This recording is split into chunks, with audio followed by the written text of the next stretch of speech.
বন্ধুগণ, আমি কবি মহিউদ্দিন চৌধুরী মাইকেল আবারও আপনাদের সামনে উপস্থিত হয়েছি একটি কবিতা পাঠ নিয়ে। আমার আজকের কবিতার নাম কলঙ্কিনী। আমি এই কবিতাটি লিখেছিলাম 17/7/2017 খ্রিস্টাব্দে। আমি আপনাদেরকে পাঠ করে শোনাবো। তার আগে আমার এই ইউটিউব চ্যানেলটি যারা এখনও সাবস্ক্রাইব করেন নাই তাহারা দ্রুত সাবস্ক্রাইব করে লাইক, কমেন্ট, শেয়ার দিয়ে পাশে থাকবেন, এই কামনা রেখে পাঠ শুরু করছি। কত মেয়ে নারী পতিতার কাজ করে, কেহ টাকার তরে, কেহ বা সুখের তরে।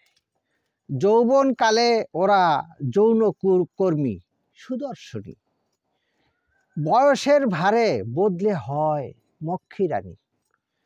কত পুরুষে ওদের দেহ ভোগ করে অল্প সময়ের জন্য ক্ষণ সুখের তরে। অথচ ওই সব পুরুষের দোষ নয়, সকল দোষ যে ওই পতিতাদের হয়। অথচ পুরুষরাই যে ক্ষণ স্বর্গ সুখময়, তৃপ্তি লয় নারীরা তো অর্থের বিনিময়। কিছু নারীগণ অর্থ তৃপ্তি দুটোই নেয়, আবার সকল দোষ তো নারীদের হয়।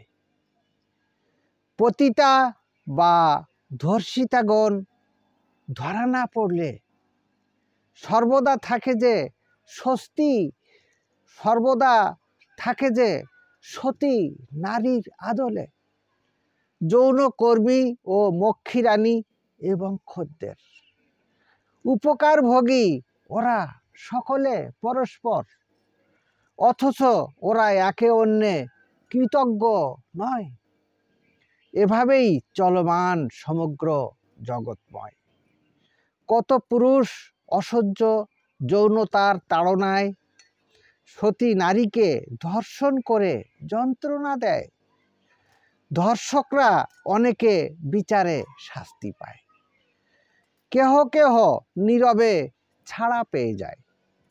ধর্ষকরা চলমান সমাজে ঘৃণিত নয়, অথচ ধর্ষিতারাই যে কলঙ্কিনী হয়।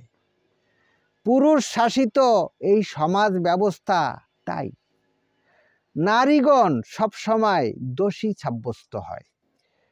পুরুষের নষ্ট চরিত্র কোনো কলঙ্ক নয়, নারীর নষ্টা চরিত্রই যে কলঙ্কিনী হয়। আমার এই কবিতাটি এই পর্যন্ত। সবাইকে ধন্যবাদ।